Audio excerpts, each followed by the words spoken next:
जोहार झारखंड में हूं संतोष गंगवार। बुलेटिन की शुरुआत करेंगे एक बड़ी खबर के साथ। रामगढ़ से इस वक्त की बड़ी खबर, जहां गैंगस्टर मयंक सिंह उर्फ सुनील मीणा को रामगढ़ कोर्ट में पेशी के बाद न्यायिक हिरासत में भेज दिया गया। एसीजेएम ने एटीएस की ओर से रिमांड पर दी गई दलील को नहीं माना। बचाव पक्ष के वकील ने रिमांड के लिए लगाए गए केस में चार्जशीट होने की दलील दी। भदानी नगर ओपी में रंगदारी के केस में उसे पेशी के लिए लाया गया था।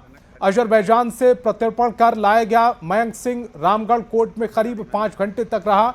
इस दौरान anti land mines vehicle, ATS commando और रामगढ़ जिला पुलिस बल की टीम मौजूद रही। अधिक जानकारी दे रहे हैं संवाददाता जावेद खान। देखा जा सकता है कि वो मयंक सिंह नहीं है, उनका नाम सुनील कुमार मीना है। उनको जुडिशियल रिमांड में भेजा गया है। अभी रामगढ़ जेल भेजा गया है। उनके आज के ऑर्डर मंगत राम। वो कहाँ के रहने वाले हैं? वो अब राजस्थान के गंगानगर के हैं। किस मामले में यहाँ पर रिमांड मांग रही थी एटीएस? आपका पतरातू मदानी नगर 175/22 इस केस में इन्होंने रिमांड मांग रही पुलिस यहाँ पे। इसमें क्या पहले चार्जशीट हो चुका है? चार्जशीट हो चुका है, इसीलिए रिमांड नहीं दिया गया। उन्हें इसलिए रिमांड दिया गया। और भी कारण हो, जुडिशियल कस्टडी मैं बहुत कुछ आपको बता नहीं पाऊंगा अभी, लेकिन चार्जशीट होने के वो भी एक फैक्टर है कि उनको आपका यहाँ पे पुलिस रिमांड नहीं दिया गया। सुनील मीना उर्फ मयंक सिंह को रामगढ़ कोर्ट से न्यायिक हिरासत में रामगढ़ जेल भेजा जा रहा है। यहाँ पर एसीजेएम की कोर्ट ने एटीएस की दलील को नहीं माना। बचाव पक्ष के वकील ने कहा कि जिस मामले में एटीएस रिमांड मांग रही है उस केस का चार्जशीट किया जा चुका है, ऐसे में एटीएस को रिमांड नहीं दिया जा सकता है। फिलहाल जो है मयंक सिंह को रामगढ़ जेल भेजा जा रहा है और यहाँ पर देख सकते हैं भारी सुरक्षा व्यवस्था की गई है। लैंड माइंस व्हीकल और एटीएस के कमांडो और रामगढ़ जिला पुलिस यहाँ पर उसकी सुरक्षा में लगे हुए देख सकते हैं। इस वक्त मैं रामगढ़ कोर्ट के पास ही मौजूद हूँ। यहाँ पर 1:50 पर रांची से एटीएस की टीम यहाँ पर मयंक सिंह उर्फ सुनील मीणा को लेकर आई थी और यहाँ पर एसीजेएम की कोर्ट में उसे पेश किया गया था। एटीएस लगातार उसके रिमांड की मांग कर रही थी, लेकिन एसीजेएम ने किसी भी दलील को नहीं माना और उसे न्यायिक हिरासत में भेज दिया। फिलहाल आप देख सकते हैं। और यहाँ पर दिलचस्प बात है कि मयंक सिंह के वकील ने कहा कि वह मयंक सिंह नहीं है, वह सुनील मीणा है। इसी एंटी लैंड माइंस व्हीकल में मयंक सिंह उर्फ सुनील मीणा को न्यायिक हिरासत में ले जाया जा रहा है। देख सकते हैं कि पुलिस की कई गाड़ियाँ, एटीएस की कई गाड़ियाँ जो हैं उसके सुरक्षा में यहाँ पर लगी हुई है। रामगढ़ कोर्ट से सारी गाड़ियाँ निकल रही हैं। 1:50 पर यहाँ पर मयंक सिंह उर्फ सुनील मीणा को लाया गया था भारी सुरक्षा के बीच में, और अभी जो है रामगढ़ कोर्ट द्वारा उसे न्यायिक हिरासत में भेजा जा रहा है। जावेद खान, न्यूज़ 18 रामगढ़। और खबर साहिबगंज से, जहां के राजमहल अंचल क्षेत्र में जमीन को लेकर 2 समुदायों के लोगों में विवाद हो गया। थोड़ी ही देर में दोनों पक्षों में बवाल होने लगा। मामले की सूचना मिलते ही राजमहल थाना की पुलिस मौके पर पहुंची और दोनों पक्षों को समझा बुझाकर किसी तरह शांत कराया। फिलहाल विवादित जमीन से जुड़े कागजात थाने में मंगवाकर मामले की जांच की जा रही है। हिंदू पक्ष के लोग विवादित जमीन पर मंदिर तोड़कर मस्जिद बनाने की बात कह रहे हैं, वहीं मुस्लिम समुदाय ने विवादित जमीन को रैयती बताया है। मामला था मस्जिद कुछ बगल में था और रोड के साइड में मस्जिद भी था, मंदिर भी था। उसका बाद मतलब कि कुछ दिन पहले उसमें भी बैठक हुआ था कि जहाँ से मस्जिद है वहाँ से ही घेरा जाएगा। उसके बाद ये लोग जबरदस्ती रोड के साइड से पूरा घेराट कर रहा है। वही हम लोग देखे, बस्ती वाला हम लोग जाके रुकावट किए, थाना वाला बुलाई और वो सब माना करके गया है। ये 500 साल पुराना मस्जिद है। ये यानी बोहन शेख का नाम का ज़मीन है। इसने मस्जिद को यानी लिख के दे दिया है और ये लोग यानी मस्जिद यानी सदियों से नमाज पढ़ते हुए आ रहे हैं और इसके घेराबंदी वो लोग कर रहे हैं। कुछ लोग यानी इस पर आपत्ति की। रांची के नगली में प्रस्तावित रिम्स 2 परियोजना को लेकर तनाव बढ़ता जा रहा है। 24 अगस्त को हल जोतो रोपा रोपो कार्यक्रम होगा, जिसमें पूर्व सीएम चंपाई सोरेन शामिल होंगे। इस विरोध प्रदर्शन को देखते हुए प्रशासन ने रिम्स 2 की जमीन और उसके आसपास के इलाके में धारा 144 लागू कर दी। इसके तहत इस जगह पर 5 से अधिक लोगों की भीड़ जमा होने पर रोक रहेगी। साथ ही 5 मुख्य स्थानों पर बैरिकेडिंग की गई है। भारी संख्या में पुलिस बलों की तैनाती की गई। 3 लेयर सुरक्षा के इंतजाम किए गए हैं। जहाँ पर रिम्स 2 का निर्माण होना है वहाँ पे विरोध प्रदर्शन किया जाएगा। इसके लिए प्रशासन तैयार है और वहाँ पे बैरिकेडिंग और फोर्सेस कल नियुक्ति हुई है। वहाँ पे एसडीओ द्वारा 144 सीआरपीसी अभी 163 बीएनएसएस के तहत भी कार्रवाई की गई है। तो जो भी उस परिसर के आसपास जाएगा और वहाँ पे भीड़ की तरह रहेगा तो उस पर प्रशासनिक कार्रवाई की जाएगी। और जमशेदपुर से बड़ी खबर है, अवैध हथियार के खिलाफ छापेमारी की गई। सोनारी के टिल्ली भट्टा में छापेमारी की गई है। डीएसपी के नेतृत्व में छापेमारी की गई। अवैध हथियार, नशा का सामान जब्त किया गया। अवैध हथियार बनाने का सामान जब्त हुआ है। पुलिस ने मीडिया में जानकारी देने से इनकार किया। सोनारी के इलाके में पुलिस की छापेमारी जारी है।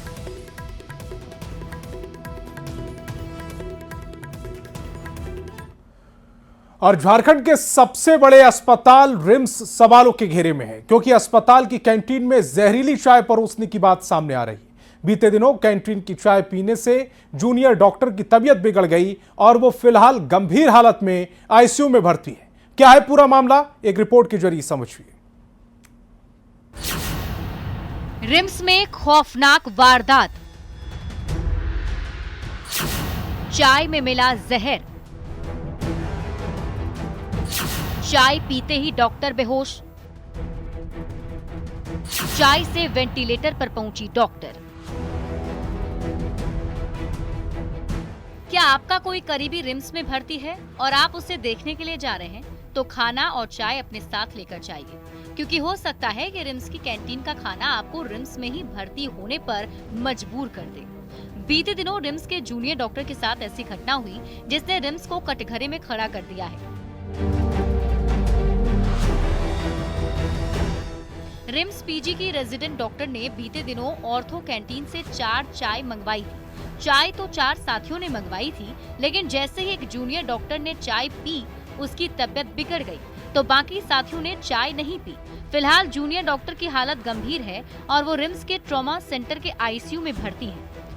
रिम्स के पीआरओ डॉक्टर राजीव रंजन ने मामले को लेकर कहा कि रिम्स में एक मेडिकल टीम गठित की गई जो मामले की जांच कर रही है। साथ ही उन्होंने जूनियर डॉक्टर के हालात के बारे में जानकारी दी और अगले 48 घंटे बेहद संवेदनशील बताए हैं। पॉइजनिंग का केस है और ये फूड पॉइजनिंग नहीं, पॉइजनिंग है ना। तो ये बहुत गंभीर मामला है, क्योंकि कहीं ना कहीं डिलिबरेटली ये ऐसा प्रतीत हो रहा है कि ये किया गया। बाकी आगे जो है मुझे लगता है ये बरियातू थाना इसको कॉग्निजेंस ले चुकी है, उनके आईओ जो है आगे काम कर रहे हैं। सारे जो साक्ष्य हैं उनके द्वारा वो सील करके भेजे जाएंगे, तो उससे ही मुझे लगता है आगे की जो भी चीज़ें हैं वो क्लियर होंगी कि क्या हुआ था। रिम्स के अधीक्षक के मुताबिक बरियातू थाने में मामला दर्ज करा दिया गया है और थाने ने तत्परता दिखाते हुए रिम्स की कैंटीन को सील कर दिया है। साथ में पुलिस अपनी भी कार्रवाई करेगी, उनको भी सूचना दे दी गई है, तो कार्रवाई की भी जा रही है। जो सस्पेक्टेड कंपाउंड को सर्च करने के लिहाज से या उनको टेस्ट करने के लिहाज से सैंपल ले लिया गया है कल, और उसका रिपोर्ट का इंतजार रहेगा हमें। पूरे मामले को लेकर सभी की निगाहें जांच कमेटी पर टिकी हैं, लेकिन राज्य के सबसे बड़े अस्पताल की कैंटीन में इस तरह की लापरवाही प्रबंधन पर कई तरह के सवाल उठा रही है। आखिर मरीज और डॉक्टर की जान से खिलवाड़ क्यों? चाय में किसने और क्यों मिलाया जहर? अस्पताल के कैंटीन के खाने की क्यों नहीं हुई थी जांच? रांची संवाददाता गौरव झा की रिपोर्ट। और खबर रांची से, जहां सुखदेव नगर थाने की पुलिस ने भारी मात्रा में चिल्ड्रन बैंक के नोटों का बंडल बरामद किया। करीब 2 करोड़ के फर्जी नोट के साथ 2 आरोपी को भी गिरफ्तार किया गया। यह अवैध नोट बिहार से मंगवाए गए थे और बिहार में इसकी सप्लाई दिल्ली से की गई थी। आरोपियों ने बताया कि इन नोटों को असली नोट के साथ मिक्स कर चलाया जाता था। कोतवाली डीएसपी ने बताया कि जिन्हें गिरफ्तार किया गया है वे खुद नकली नोट नहीं खपाते थे, बल्कि नकली नोट के कारोबार में शामिल लोगों को देते थे। बरामद नकली नोट 500 रुपए के असली नोट के साइज के हैं। उन्हें मोटी रकम के बीच में रखकर खपाया जाता था। लगभग इसमें जो है एक पेटी में 42 बंडल है। करीब नकली नोट जो है 2 करोड़ से अधिक बरामद हुआ है। उस पर हम लोग अभी केस किए, सबको जेल भेज रहे हैं। और कैसे कैसे खपाते हैं ये बता रहे हैं कि 50,000 का जो बंडल रहता है उसमें से 2, 3, 4 इस तरह के उसमें घुसा करके लोग खपाते हैं। सारा साइज सेम है लेकिन थोड़ा सा दिखने में ओरिजिनल से हटके है, इसलिए गहराई से देखने से ये पता चल जाता है कि ये असली नहीं है। फिर ये चिल्ड्रन बैंक का उसमें मुहर पीछे लगा हुआ है, लेकिन ये उलट करके बीच में ओरिजिनल भी लगा देते हैं, ऊपर और नीचे में, इस तरह से उसको खपाते हैं। और खबर रांची से, जहां की रांची यूनिवर्सिटी एक बार फिर से विवादों में है। यूनिवर्सिटी में स्नातक के 4th सेमेस्टर की भूगोल की आंसर शीट गायब हो गई है। जानकारी के मुताबिक अप्रैल 2025 में परीक्षा की कॉपियां मूल्यांकन के लिए हजारीबाग भेजी गई थी। अन्य विषयों की जांच पूरी होने के बाद उत्तर पुस्तिकाएं विश्वविद्यालय लौट आईं, लेकिन भूगोल की कॉपियों का बंडल वापस नहीं आया। मूल्यांकनकर्ता ने सारी कॉपी भेजने का दावा किया। वहीं छात्र संगठन ने यूनिवर्सिटी पर ठीक तरह से काम नहीं करने का आरोप लगाया। इस मैटर पर मैंने वाइस चांसलर से भी बात किया और उन्होंने उनके निर्देश के आधार पर हम जांच कमेटी बना दे रहे हैं। इस जांच कमेटी 2 दिन के अंदर में रिपोर्ट दे देगी। ये एक्चुअली आंसर बुक का जो बंडल है ज्योग्राफी का वो गायब है या कहीं पर दावा हुआ है। जब तक इसका पूरा तहकीकात नहीं किया जाएगा तब तक कुछ स्पष्ट जानकारी नहीं दे सकते। विद्यालय में जिस तरह से आप देख पा रहे हो लगातार यहाँ पे करप्शन की जा रही, चोरी पे चोरी हो जा रही है। जब तो रिजल्ट की उस दिन हम लोग सत्र को लेके आए थे, 11 महीने से सत्र जो लेट चल रहा है, आज कॉपी ही गायब हो जा रही है। तो दुर्भाग्यपूर्ण बात है, इसमें जांच बैठनी चाहिए। आशु छात्र संघ के बैनर तले हम लोग यहाँ पे आए और घेराव किए विश्वविद्यालय का कि किस तरह से आप कॉपी को किस तरह से चोरी होने दे रहे हैं, किस तरह से आपका जो कंपनी है, जिस तरह से आप यहाँ रांची विश्वविद्यालय से हजारीबाग जा रहा है, आपका कॉपी वहाँ से वापस नहीं आ रहा है, बीच में गायब हो जा रहा है। ये तो कहीं ना कहीं घोटालाबाजी का, ये लापरवाही का बात है। और राजधानी में लगातार हो रही बारिश का फायदा अपराधी भी उठा रहे हैं। बारिश के बीच ही अपर बाजार श्रद्धानंद रोड में दवा दुकान में चोरों ने 35,000 से अधिक कैश के साथ पूजा घर में रखे सोने चांदी की भी चोरी कर ली। दुकान में लगे सीसीटीवी में चोरी की घटना कैद हो गई। 2 मिनट से कम समय में भी चोरों ने दुकान का शटर तोड़कर और फिर दुकान में घूम कर चोरी की। दुकानदार ने कोतवाली थाने में प्राथमिकी दर्ज कराई, जिसके बाद सीसीटीवी फुटेज के आधार पर पुलिस चोरों की तलाश में जुट गई। यह रात को हम लोग मतलब बंद करके गए थे। उसके बाद बंद करके जाने के बाद तकरीबन 1:12 में 2 चोर इधर से शटर तोड़ करके और आए और पूरा चोरी करके और ले गए। क्या क्या ये इसमें कैश था हमारे पास, कल जो सेल वगैरह हुआ था तो कैश रखा हुआ तो कैश ले गए। और यहाँ पे ये पूजा वगैरह का चांदी वगैरह का जो हम लोग रखते हैं तो वो पूजा वाला गठरी था उसको ले गए और कुछ सामान को उठा करके लेके चल गए। बीच रोड में चोरी हो गया? हाँ, बीच रोड में, बताइए ना। और ये चोरी का जो घटना है ना वो पिछले ही साल से चलता आ रहा है। हम लोगों ने पिछला साल भी 2-3 दुकान में चोरी हुआ था और हम लोगों ने कंप्लेन किया था यहाँ नज़दीकी थाना में। उसके बाद से फिर इस बार फिर हर एक बरसात में यही कहानी रहता है। फिर इस बार भी चोरी का वारदात चालू हुआ है और हम चाहेंगे कि प्रशासन इस पर एक्शन ले और किसी दूसरी दुकान को फिर ऐसा क्षति ना पहुँचे। क्योंकि ये मेन चौक का, गली वगैरह में भी अगर होता तो कुछ सोचा जाता। ये मेन चौक का दुकान में और फुटेज वगैरह टोटली चीज़ अवेलेबल है और चौक का दुकान में रहते हुए में चोरी हो जाना, ये बताइए ना प्रशासन का या हम। क्या नाम हुआ भैया आपका? ब्रजेश कुमार चौबे नाम हुआ। प्रतिष्ठान का नाम BR drug agency, SM road, Ranchi हुआ। ठीक। और खबर धनबाद से, जहां पुलिस ने बाइक चोरी गिरोह का भंडाफोड़ किया। पुलिस ने इस दौरान 3 अपराधियों को गिरफ्तार किया। साथ ही चोरी की 4 बाइक समेत कटिंग की गई बाइक के पार्ट्स भी जब्त किए। पुलिस ने इस दौरान 3 मोबाइल भी जब्त किए हैं। सिटी SP ने मामले की जानकारी दी है। इसी संदर्भ में इस बार धनसार थाने से हम लोगों ने 4 चोरी की बाइक्स रिकवर की हैं और जिस ग्रुप का उद्भेदन हुआ है उसने ये कबूल किया है कि तकरीबन 10 कांडों में उनकी संलिप्तता थी। जो मेन अभियुक्त है इसमें उसके खिलाफ पहले से भी तकरीबन 7 से 8 केस है। झरिया का रहने वाला भगत दी का, उसकी गिरफ्तारी हुई है। चाईबासा और ओडिशा के क्योंझर जिला के सीमावर्ती क्षेत्रों में जंगली हाथियों के झुंड ने उत्पात मचाया है। चंपुआ, जैंतगढ़ और जगन्नाथपुर समेत आसपास के इलाकों में करीब 30 हाथियों का झुंड घर में तोड़फोड़ कर रहा है। हाथी धान की फसल को नुकसान पहुंचा रहे। हाथियों के उत्पात के कारण स्थानीय लोगों में दहशत है। हाथियों के हमले के कारण 2 दिनों में 2 लोगों की मौत हो चुकी है। लोहरदगा से बड़ी खबर है। तिगरा नदी की धार में बुजुर्ग फंस गया। नदी में मछली पकड़ने गया था यह बुजुर्ग।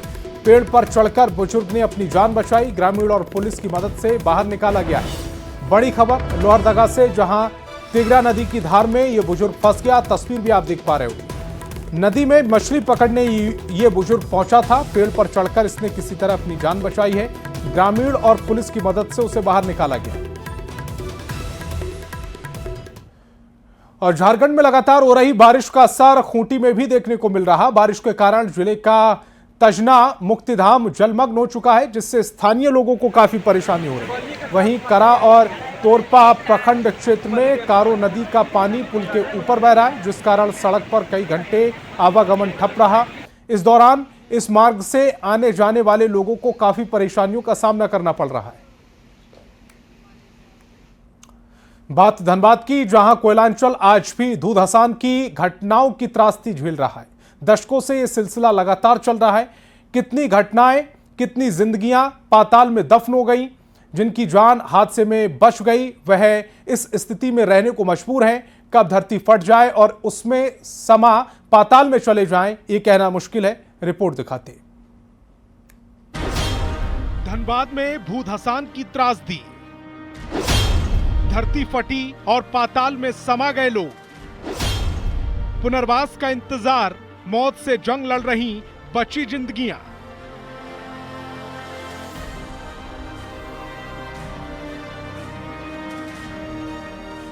कोयला राजधानी धनबाद आज भूधसान की त्रासदी से जूझ रहा है।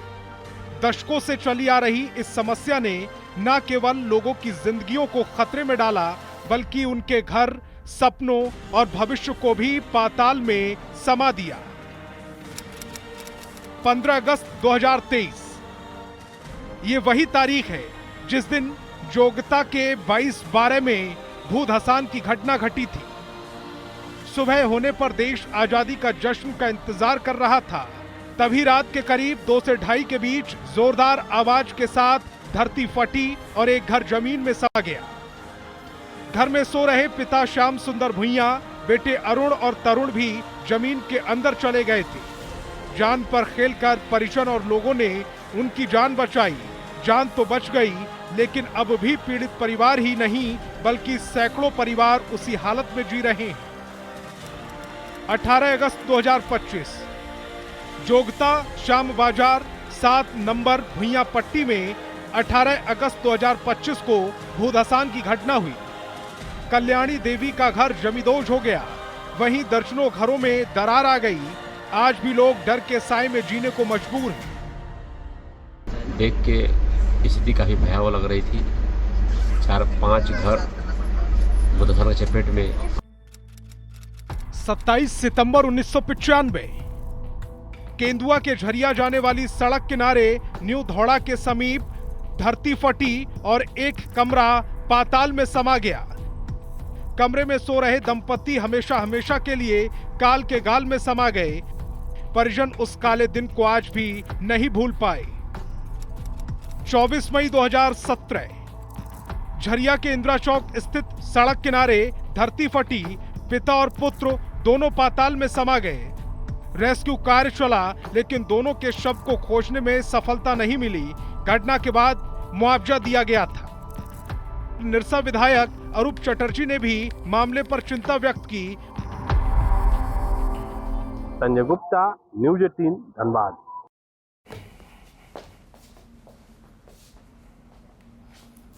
और रिम्स के डायलिसिस यूनिट में शुक्रवार देर रात बिजली गुल रही। हालांकि शनिवार सुबह बिजली बहाल कर दी गई। बिजली गुल होने की खबर से मरीज भी परेशान दिखे। रिम्स प्रबंधक ने कहा कि बिजली गुल थी, पर अब बिजली दुरुस्त कर दी गई है। आपको बता दें कि बिजली नहीं रहने की वजह से करीब 4 घंटे के बाद डायलिसिस की प्रक्रिया शुरू की गई।